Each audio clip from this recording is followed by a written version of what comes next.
सूक्ष्म शरीर को अगर स्वस्थ रखना है तो मन के जो विचार हैं इनको शुद्ध करना पड़ता है, और स्थूल शरीर को अगर स्वस्थ रखना है तो भोजन को शुद्ध करना पड़ता है।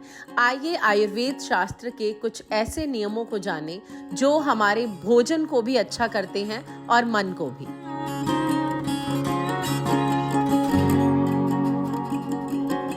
सत श्री अकाल, नमस्कार। मैं हूं डॉक्टर गगनप्रीत कौर। आज हम आयुर्वेद के 10 नियमों के बारे में बात करेंगे। सबसे पहला नियम है दालों को खाने का, या राजमा, चना, इस तरह की सब्जियों को खाने का। एक तो जो भी पल्सेस हैं, दाल है, चना है, राजमा है, इन सबको हमें दोपहर में या सुबह के नाश्ते में खाना चाहिए। ये चीज़ें रात को खाने के लिए नहीं बनी हैं। दूसरा है कि हमें इनको 7 से 8 घंटे के लिए भिगो कर रखना चाहिए, और ये जो पानी जिसमें हमने भिगोया है इसको निकाल देना चाहिए ताकि ये डाइजेशन में इजी हो सके और आराम से पच सके। पथरी, जोड़ों का दर्द या वात के जितने भी रोग हैं उनसे हमें बचा सके, और इनसे हमें अच्छा प्रोटीन मिल सके और अच्छे से ये डाइजेस्ट हो सके। अगर आप इन बातों का ध्यान रखते हैं तो आप निश्चिंत होकर इनको खा सकते हैं। और पोर्शन कंट्रोल हर चीज में जरूरी है। भाव के मात्रा का ध्यान रखना। मात्रा से भोजन करेंगे और समय से भोजन करेंगे तो ये रोगों से हमेशा बचाता है। आइए अगले रूल की बात करते हैं। कुछ लोगों को चावल खाने से भी काफी दिक्कत होती है, तो कईयों को लगता है ब्राउन राइस खाएं, कईयों को कौन से राइस खाएं। तो इसका एक ही सबसे अच्छा समाधान है। अगर आप सबसे ज्यादा बेनिफिट लेना चाहते हैं तो इनको खुले पानी में स्टीम करें, और वो पानी जो है, जो चावल का मांड है, उसको निकाल दें। इस तरह चावल कफ को नहीं बढ़ाते और मोटापा नहीं लेके आते। और चावल का जो मांड है ये अपने आप में बहुत गुणकारी है। जो बहुत ज्यादा कमजोर हैं, जिनका पेट अक्सर खराब रहता है, जिनको डायरिया यानी कि दस्त लगे रहते हैं, वो इनका सेवन कर सकते हैं। जिन स्त्रियों को सफेद पानी की शिकायत है वो भी इसका इस्तेमाल कर सकते हैं। जिनकी अग्नि मंद है और भूख अच्छे से नहीं लगती, वो इसमें जीरा और हींग का तड़का लगाकर इसको पी सकते हैं, तो इससे काफी आराम आता है। बाकी ये स्किन केयर के लिए, बालों के लिए भी बहुत अच्छे से उपयोग में लाया जा सकता है। अब बात करते हैं तीसरे रूल की। तीसरा रूल है पनीर को लेकर। अगर हम पनीर टिक्का जैसे स्नैक्स जो हैं इनको घर पर भी बनाएं तो भी क्या ये हेल्दी हैं? कई बार हमारे माइंड में होता है कि घर पे बनी हर चीज हेल्दी है। वो हेल्दी तो है, पर उसका जो समय है उसको हमने ठीक से ध्यान रखना है। ऐसा आहार गुरु आहार है, और इसको हमेशा दोपहर में या फिर सुबह के नाश्ते में ही लेना है, ताकि हमारे पास दिन भर का समय हो इसे अच्छे से पचाने के लिए। इस तरह का आहार अगर आप रात को लेते हैं तो ये नुकसान करता है, साथ ही इसको हर रोज नहीं लेना चाहिए। अब हम बढ़ते हैं अपने चौथे रूल की तरफ। ये है कि गर्मियों में हमें कभी कभी तंदूर की रोटी जो है वो जरूर खानी चाहिए, क्योंकि ये पचने में काफी हल्की होती है और तासीर में ठंडी होती है, तो इसका आप जरूर इस्तेमाल करें। अगला जो रूल है वो है छोटी भूख का, या फिर जब हमें कभी कुछ स्नैक खाने की जरूरत पड़ती है तो कोशिश करें कि घर पे ही कुछ ऐसे स्नैक्स बनाकर रखें जिनको हम स्टोर कर सकते हैं, जैसे कि पिन्नियां या घर पे बना हुआ नमकीन। इस तरह की चीजें जो हम बच्चों को लंच बॉक्स में दे सकते हैं, या फिर जब भी उनको बार बार भूख लगती है तो हमारे पास बिस्किट और जो मैदे से बनी हुई चीजें हैं, चॉकलेट है, मीठा ज्यादा है, इस तरह की चीजों को छोड़कर हमारे पास घर के स्नैक्स की एक कलेक्शन होनी चाहिए जो स्टोर भी हो सकते हैं और हम इनको इजीली यूज कर सकते हैं। इनके लिए भी एक ध्यान रखना जरूरी है कि भूख लगने पर ही हमें इन्हें खाना है। बिना भूख के अगर हम ऐसे ही खाएंगे तो हर चीज नुकसान करती है। हम बढ़ते हैं छठे रूल की तरफ। ये है बर्तनों को लेकर। कुकिंग करने के लिए अगर हमने सबसे हेल्दी बर्तनों का इस्तेमाल करना है तो वो है पीतल के बर्तन या फिर लोहे के बर्तन। इसके अलावा अगर हम मिट्टी के बर्तनों की बात करें तो वो चूल्हे पर ज्यादा अच्छे से इस्तेमाल हो पाते हैं।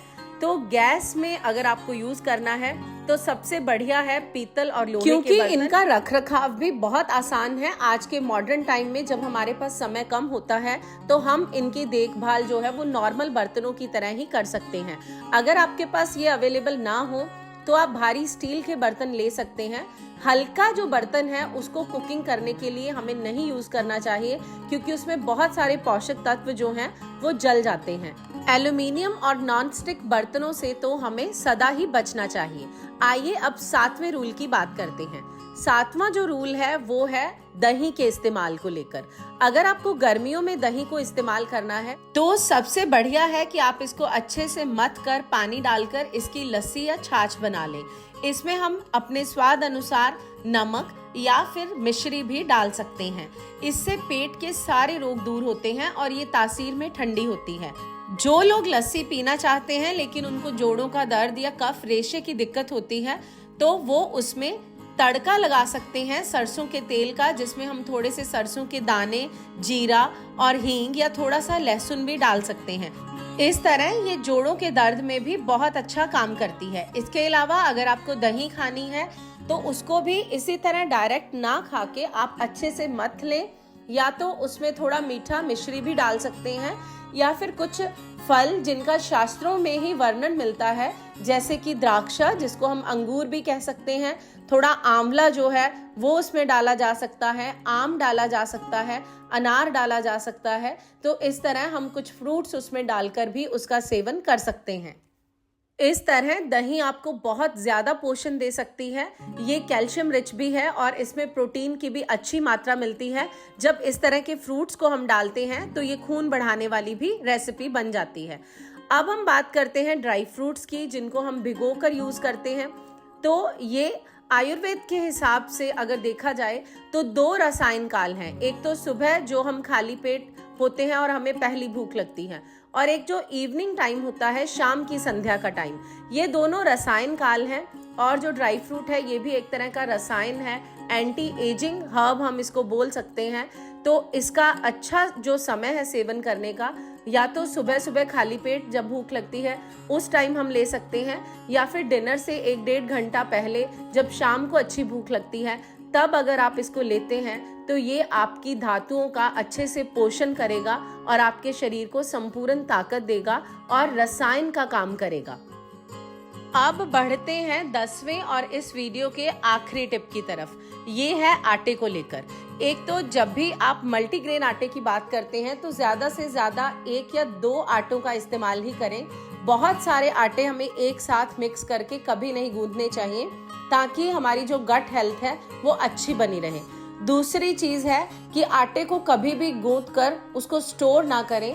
खास तौर पे इसको जरूर ताजा ही तैयार करें जब भी आपको रोटी बनानी है, उससे 15-20 मिनट पहले। इतने टाइम में आटा अच्छे से रस जाता है और उसकी रोटी अच्छी बनती है। लेकिन अगर हम बासी आटे का इस्तेमाल करते हैं तो ये हमारी सेहत के लिए काफी नुकसानदायक हो सकता है। आप आटे को ज्यादा पौष्टिक बनाने के लिए इसमें अलग अलग तरह की सब्जियां जो हैं उनको पीस कर डाल सकते हैं, या फिर भाफ करके स्टीम करके उसकी जो प्यूरी बनाकर उससे आटा गूंथ सकते हैं। अलग अलग तरह के पत्ते डाल सकते हैं। तो इस तरह हम आटे का जो पोषण है, रोटी का जो पोषण है, उसको बढ़ा सकते हैं। अगर आप अपनी रसोई को आयुर्वेदिक किचन में बदलना चाहते हैं और अपनी किचन को एक आयुर्वेदिक डिस्पेंसरी बनाना चाहते हैं तो इन रूल्स को जरूर फॉलो करें। कुछ दिनों में ही आपको अपनी सेहत में फर्क नजर आएगा। अगर आपको ये वीडियो पसंद आई तो इसे लाइक और शेयर जरूर करना और अपने विचार कमेंट सेक्शन में जरूर शेयर करना। मैं आपको फिर मिलूंगी किसी और नई जानकारी के साथ। तब तक के लिए नमस्कार, सत श्री अकाल।